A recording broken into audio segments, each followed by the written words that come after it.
Hello, and welcome to this prototype reference video covering the history, operations, and equipment of the British Columbia Provincial Museum Train, which ran from 1975 to 1979. We will also look at the BC tourism trains, which ran during this period, often with much of the same equipment. I presented this clinic at our recent Railway Modelers Meet of BC, and I am pleased to share it with all of you here now, particularly as this month marks the 50th anniversary of the inauguration of the train. This video is divided into three sections. We'll begin with a look at restoration and preparation of the train and the exhibits, and then the operations from 1975 to 1979. We'll then conclude with the disposition of the equipment and where it can be found today. I've also posted a companion video titled Equipment Video Number 9, which looks at my efforts to model the train in N scale. So if that's of interest to you, I encourage you to check out that video as well on this YouTube channel. So following the successful launch of the Royal Hudson Steam Excursion Train in the summer of 1974, the Government of British Columbia approved funding for the creation of a museum train to tour the province. The exhibits were devoted to the age of steam and its effects on the province, particularly in the area of railways and logging. The project included the restoration of historic rolling stock and the preparation of traveling exhibits. The idea was basically to take exhibits from the Provincial Museum and take them out to other communities around the province of British Columbia. The museum train project comprised a major restoration of historic rolling stock, including display cars, coaches, service and staff cars, and suitable steam locomotives to haul the train. The government turned to Robert Swanson and his company Railway Appliance Research for this restoration work. They had previously done the work on the Royal Hudson Excursion Train.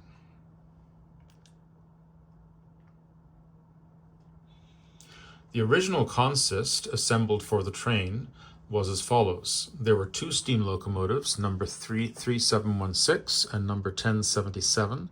These engines were tasked with hauling the train. The 3716 handled the train on most of the mainland runs. The 1077 was designated to haul the train on Vancouver Island and also out on BC Hydro trackage in later years. There was an auxiliary water car, and this was a former British Columbia Railway fire protection tank car. There were two display flat cars, which carried large exhibits. There was a power box car, basically a head-end car with a Caterpillar power plant. There were three display coaches, and there was an official coach, which was used for office space for the staff and also accommodation for the train crew. This is engine 3716. It was originally donated by the CPR to the city of Port Coquitlam. It was purchased from them by the provincial government and restored for use on the museum train in time for the train's launch in June of 1975. And this is engine 1077. It was a 262. This was a former logging locomotive with Macmillan Bloedel on Vancouver Island, and it was also restored for use on the Provincial Museum Train.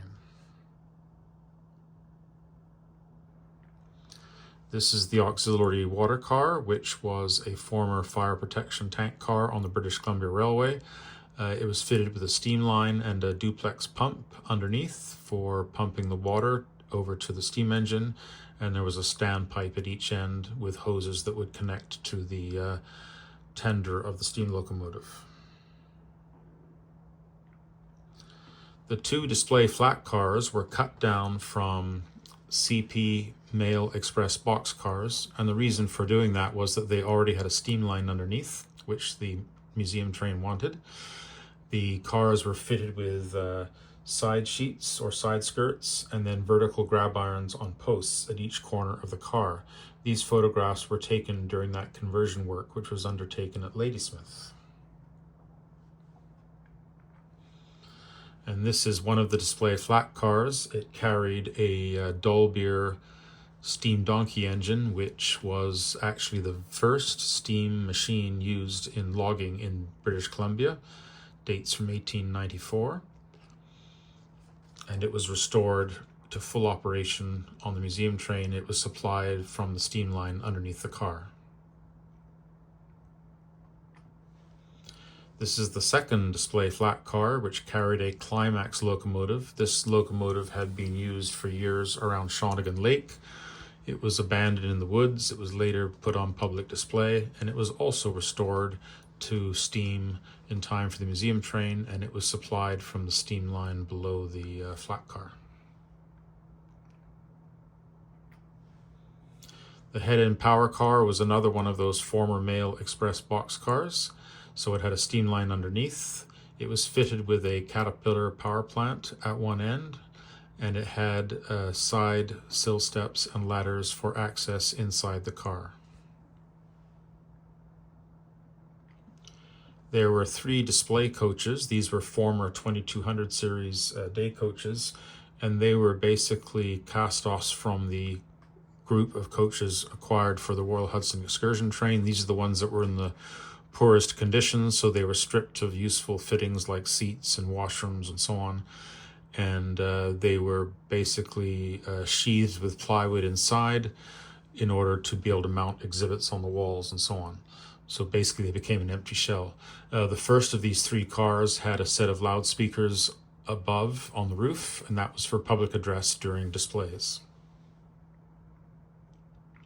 And this is the second car of the Kootenay River. This particular coach was actually one of several converted to club coaches. It had an extra door at one end for service into the mini kitchen that was inside the car.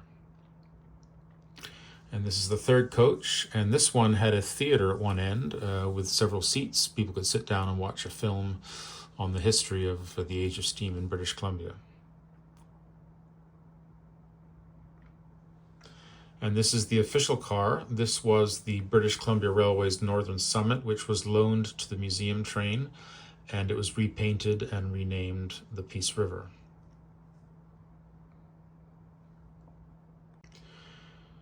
The exhibits in the museum train were dedicated to the age of steam and its effects on the province, focusing on the forest industry and the railways. These exhibits were prepared by museum staff. I should mention that the British Columbia Provincial Museum is in Victoria, and they were installed at the E&N Roundhouse in Victoria, which was not too far from the museum. They included a selection of model trains and dioramas, and these were created by prominent modelers in our province from that time. These photographs were taken inside the cars, and as you can see, they focused on the effects of steam power on the history of our province, again with a particular focus on the railway and logging industries. The large-scale brass, copper, and cast model of the Esquimalt Nanaimo 440 was built by a gentleman named Charles Fox, and it was restored by museum staff members Monty Wright and John Smiley. The museum purchased a collection of O-scale and larger scale models from some of our pioneer railway modelers in BC. Their names were George Hearn and Hank Wansink. The models depicted Canadian National and Canadian Pacific steam locomotives, and these were scratch built many years ago in brass. Today, these models can be seen on display at the Royal British Columbia Museum in Victoria. And these photographs show some of the dioramas that were particularly commissioned for the museum train. They were made by a North Vancouver company called Lindsay Models. And several prominent local railway modelers contributed rolling stock for these displays. Those included Gib Kennedy, Peter Locke, Herb Mason, Dave Parker, Doug Smith, and Robert Turner. The dioramas included a full-scale replica of the Victoria E&N Roundhouse, and that's the same structure in which most of the museum cars were painted and in which the museum staff worked to install the various exhibits.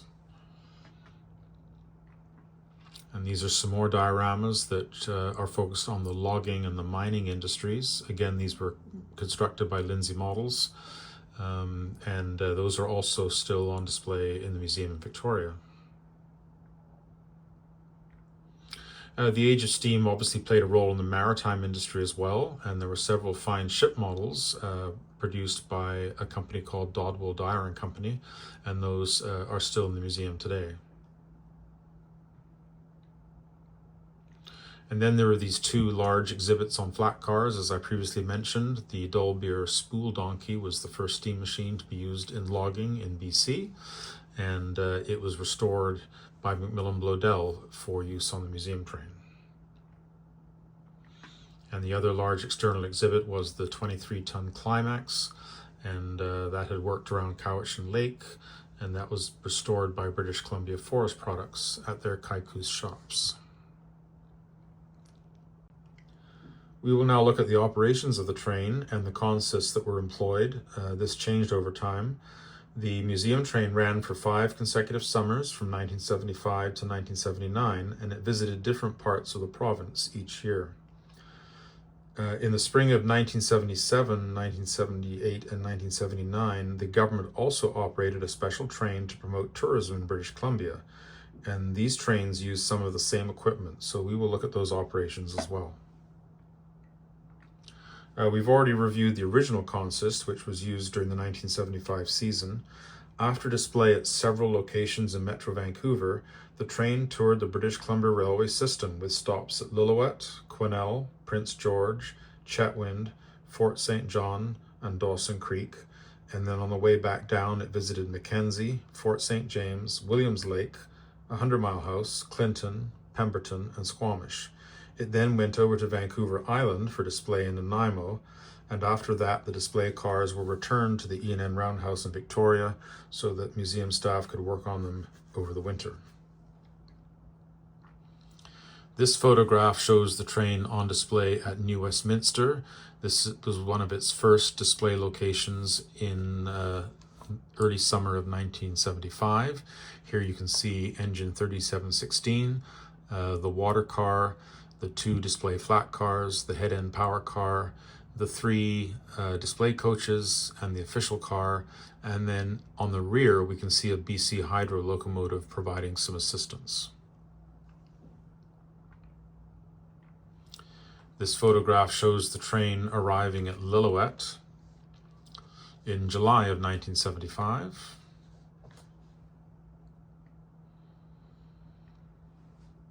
And here it is at Gibraltar, heading north.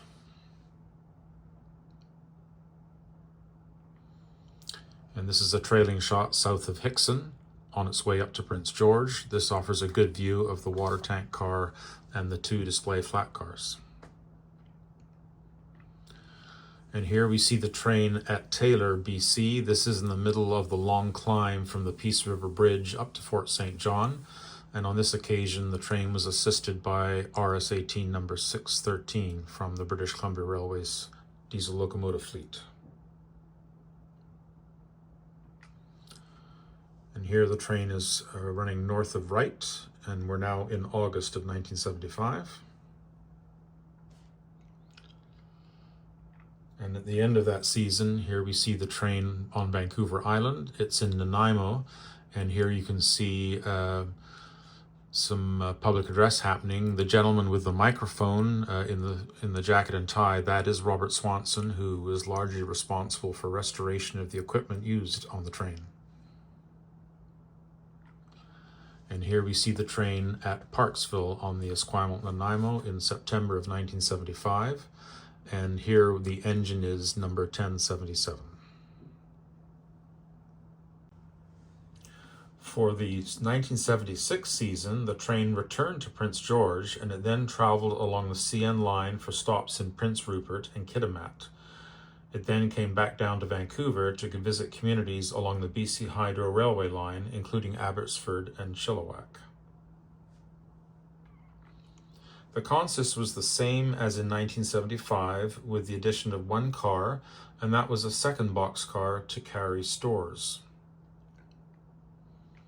And here is that boxcar. It's another one of the 4900 series Mail Express boxcars, which came with a steam line underneath. This car also received the side sill steps and ladders for access inside the car.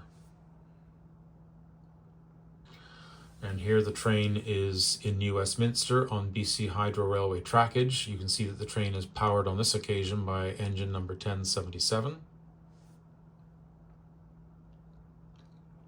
And here we see the train motoring through Langley, and it's being assisted by 2 BC Hydro Railway diesel locomotives. We now come to the first of the BC tourism trains in the spring of 1977. This was the Silver Jubilee of Queen Elizabeth II, and some of the displays were themed in commemoration of the event and the royal family, including royal memorabilia and wax figures of royal family members on loan from the Wax Museum in Victoria. The train traveled down to San Francisco and returned, stopping at communities along the way in Washington, Oregon, and California. The train was powered by Royal Hudson number 2860, and it was assisted by Southern Pacific diesel locomotive number 9389. The consist included the locomotive, an auxiliary tender, and it had the power car and display coaches from the museum train, the baggage car and 2 coaches from the Royal Hudson Summer Consist, and a crew sleeper leased from the National Railroad Historical Association. So this is the locomotive, Royal Hudson number 2860, and this photograph was taken at King Street Station in Seattle during this trip. And this is the auxiliary tender for the Royal Hudson. It was originally another steam locomotive tender that the CP had converted to a water car, and it was acquired for use as a secondary tender. This is the Southern Pacific diesel locomotive. It was a SD45T-2. I believe these are referred to as tunnel motors, and it was in a bicentennial scheme. This is the power and tool car Prince George, the baggage car from the Royal Hudson Summer Excursion Train. It had a Caterpillar head-end power plant at one end, and it was also used as a tool car for the steam locomotives. There were 2 coaches borrowed from the Royal Hudson's Summer Consist, the Shannon Falls and the Brandywine Falls. These were also club coaches, and they were equipped with displays for this trip. So in March of 1977, the display coaches for the museum train had spent the winter in the E&N Roundhouse. This photograph shows them on their way back from Victoria to Nanaimo for shipment to the mainland in preparation for the season to come. Here we see the train passing Klamath Lake in Oregon on its way south. And this photograph was taken on the waterfront in San Francisco after the train had arrived. And I believe that is Alcatraz Prison in the distance there. Here's the train passing through Eugene, Oregon. And here it is in Portland.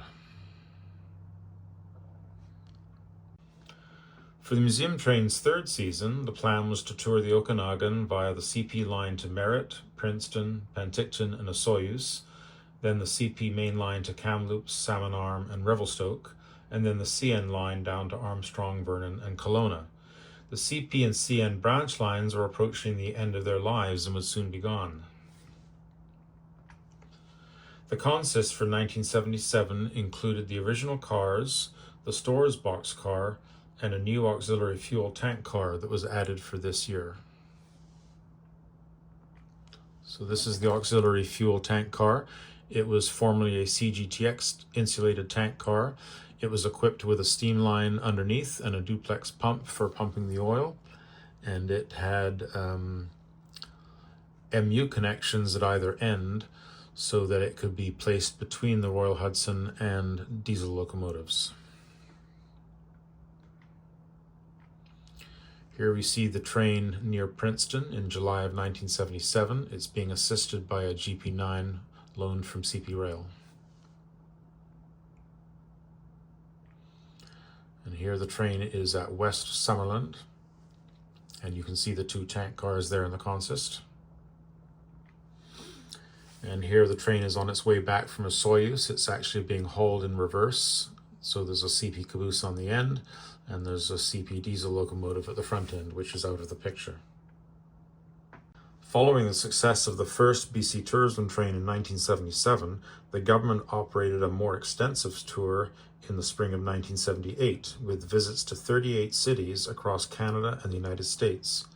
For this year, the theme was the forthcoming celebrations of the Captain Cook Bicentennial, and appropriate maritime exhibits were included in the train.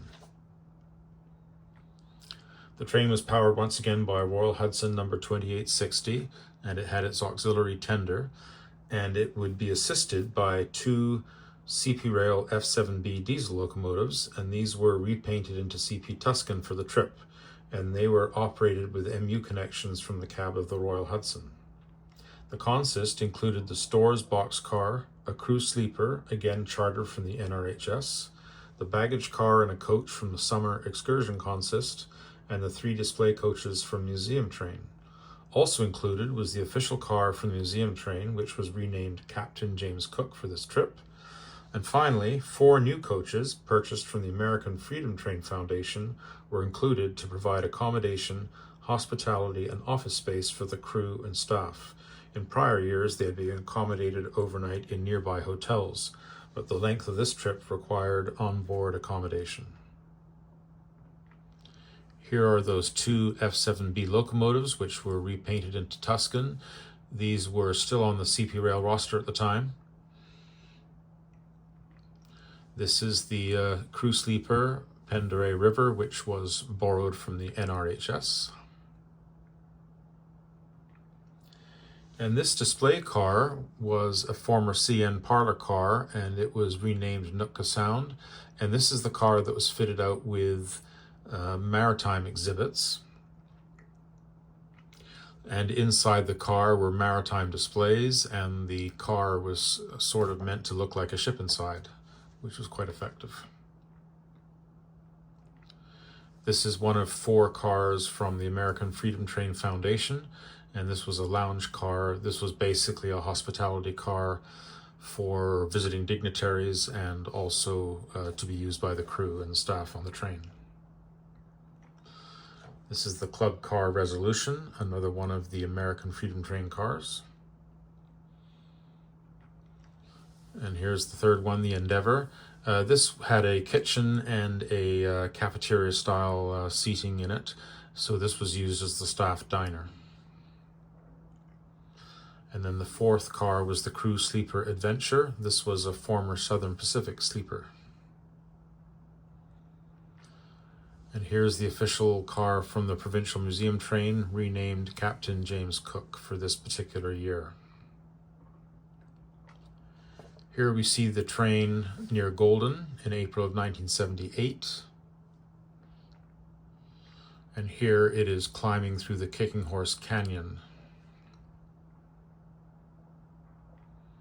And this famous location, Morant's Curve in Alberta. Here we see the train arriving at Calgary. And this photograph was taken in Toronto at the base of the CN Tower. The train also went down into the United States, and here we see the entire consist in one photograph in Minneapolis. For its 4th summer season, the museum train was scheduled to visit various communities in the eastern part of the province, including the Kootenays. The train utilized CP tracks for most of its travels. The consist included the maritime display car Nootka Sound, the former American Freedom Train cars Adventure, Endeavour, and Britannia. Again, these provided onboard accommodation and workspace for the crew and the staff. This photograph shows the engine at Fernie in August of 1978.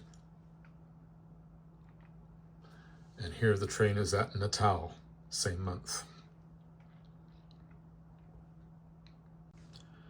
The 3rd and final BC tourism train was christened the Good Times Express, and it traveled east on the CP to Nelson and down to Spokane, and then up to northern British Columbia before transferring to Vancouver Island for stops on the ENN Railway. So this was still a very ambitious tour. The train was powered once again by 2860 on the mainland, but it was powered by 1077 on the island.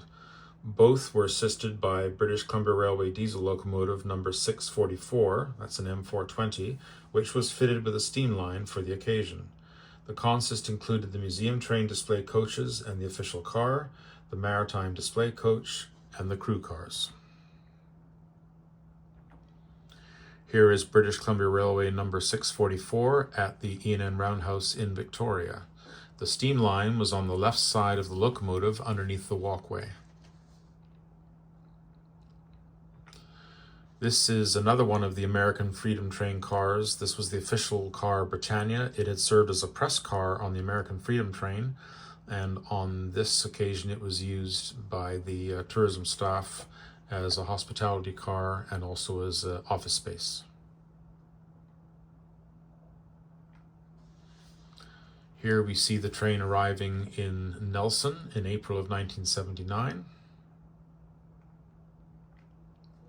And here it is passing through Castlegar. This was an interesting location with the station located in the middle of a Y. And here it's approaching the US border at Yak.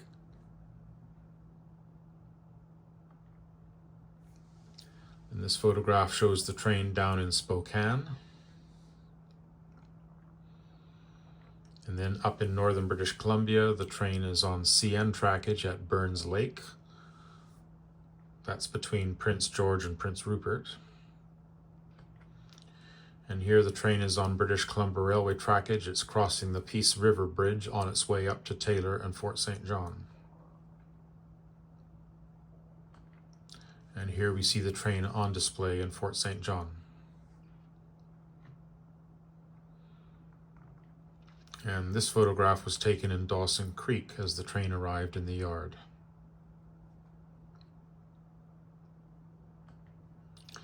As mentioned, it then went over to Vancouver Island, so now we see the train behind engine 1077, and this photograph was recorded at Duncan.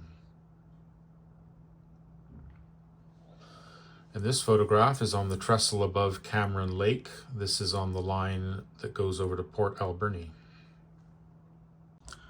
For its fifth and final season, the museum train visited Richmond and communities in the Fraser Valley, traveling as far east as Hope. It then transferred to Vancouver Island for a comprehensive tour of the Esquimalt and Nanaimo Railway, concluding its tour in Victoria. At that point, the museum exhibits were offloaded for return to the Provincial Museum. The consist was similar to the previous year, with the replacement of Britannia for Peace River, which had been returned to the British Columbia Railway. This photograph shows the train in Mission in July of 1979. So we see engine 3716 on the front, the two tank cars, the two flat cars, the two box cars, the three display coaches, and then the three staff cars at the end of the train. And this photograph was taken at Hague on the CP main line. And here we see the museum train behind engine number 1077 on Vancouver Island. This was recorded at Shawnigan Lake. The train was on display and it's being passed by a CP rail freight train on the Esquimalt and Nanaimo Railway. We will now look at the disposition of the museum train equipment and where it can be seen today. Following the end of the Provincial Museum Train program in 1979, the exhibits were returned to the museum in Victoria, and the equipment was either repurposed or stored pending disposition. The two tank cars continued in service with 2860 and 3716 for several years after the end of the museum train program. The water car could be seen behind 3716 when it was filling in for the Royal Hudson on the summer excursion train. Both cars were eventually donated to the West Coast Railway Association at Squamish. The water car was eventually scrapped, but the fuel oil car continued in service with the BCIT training fleet until fairly recently. It was delisted by the museum some years ago, but it was still on site as of 2025. The two display flat cars were likely used to return the large exterior displays to the Forestry Museum at Duncan. I do not know their disposition after that. They might have been sold to Comox Logging, or they might have been scrapped. The donkey engine and the climax locomotive were returned to the Forestry Museum at Duncan, and they can be seen on exhibit there today. The donkey engine is in an outside display area, and the climax is in a building that was, it's just off the ticket office there, and so it's inside and can be seen. The power car Cheakamus River was eventually refurbished and repainted, and it was renumbered BCOL 76, and it served on the BC Rail business train and the Pacific Starlight dinner train for several years. I don't know what happened to it after that. Presumably it got scrapped. The stores car remained in use as a stores car for the steam locomotives at North Vancouver for several years, and it was eventually donated to the West Coast Railway Association and moved to Squamish, and it is in the collection there today. The 3 display coaches were returned to the mainland, and they were stored in North Vancouver for several years before donation to the WCRA in 1989. They now reside at the museum in Squamish, and they continue to serve as static display cars there. The maritime display car Nootka Sound also went to the WCRA at Squamish, but due to poor material condition, it was deaccessioned and scrapped in July of 2003. The 5 American Freedom Train coaches were also returned to the mainland. The Resolution in Britannia saw regular service on the Royal Hudson excursion train until the consist was renewed in 1994, and the Adventure, Discovery, and Endeavour served on the BC Rail executive train. The Adventure was renamed the Norman McPherson. All 5 cars were sold to new owners prior to 2004. The Resolution in Britannia went to the Mount Rainier Scenic Railroad, the Adventure and Endeavour went to the museum in Prince George, and the Discovery went to the Squamish Lions Club, and it resides at the museum there today. For the Royal Hudson coaches that served on the tourist trains, the power tool car Prince George and the coaches Brandywine Falls and Shannon Falls, those continued in service on the Royal Hudson excursion train until 1994. The Prince George went to the WCRA at Squamish, and it was scrapped in July of 2003 due to its poor condition. The Brandywine Falls went to the Mount Rainier Scenic Railroad, and Shannon Falls went to the Kettle Valley Railway in Summerland, where it continues to operate today. The official car Peace River, or Captain James Cook, was replaced by the Britannia for the 1979 season, and it was returned to the British Columbia Railway. It was repainted back into BCR colors and renamed Northern Summit, and it continued to serve as one of the railway's 2 business cars up until the CN takeover. The car was sold to a private owner and stored at Squamish, and it was later resold to the WCRA, and it's currently stored awaiting restoration. And for the steam locomotives, 1077 returned to the mainland after the summer 1979 tour, and it was stored serviceable in North Vancouver. It was used in steam on BC Rail for film work, appearing in the motion pictures The Grey Fox and The Journey of Natty Gann. It also appeared at Steam Expo in 1986. Number 1077 was leased to the Fort Steele Museum in 1989, and it has operated an excursion service there ever since. Royal Hudson number 2860 continued in regular summer excursion service on BC Rail up until 1999, and it also undertook several off-season excursions. After several years of storage in North Vancouver, the locomotive was leased to the District of Squamish and subleased to the WCRA for display at the museum in Squamish in 2002. It now resides in the CN Roundhouse and Conference Centre, but it remains the property of the Government of British Columbia. And engine 3716 also went to North Vancouver, and it served as the backup engine to number 2860 in summer excursion service. It was also used for film work, appearing in The Grey Fox and The Journey of Natty Gann. In 1988, the locomotive was rebuilt with a feed water heater and a larger tender, resulting in a significant change in appearance.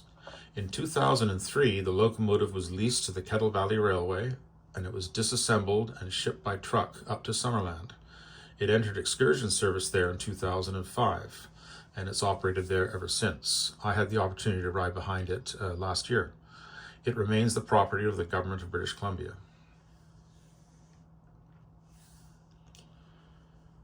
I am most grateful to the various individuals and organizations who kindly made their photographs available for inclusion in this presentation, also to Michael Dunham Wilkie and Robert Hunter, who scanned all of the Dave Wilkie images. and I would like to dedicate this presentation to all those who worked on the Provincial Museum Train and its exhibits, and also to those who photographed it during its travels, without whose contributions this visual presentation would not have been possible today. I hope that you have enjoyed this video on the Provincial Museum Train. I invite you to check out the companion video on modeling the train, which is also hosted on this YouTube channel. I also invite you to subscribe to this channel if you have not yet done so. I hope to upload additional prototype videos in the future. Until then, thank you for watching, and see you again soon.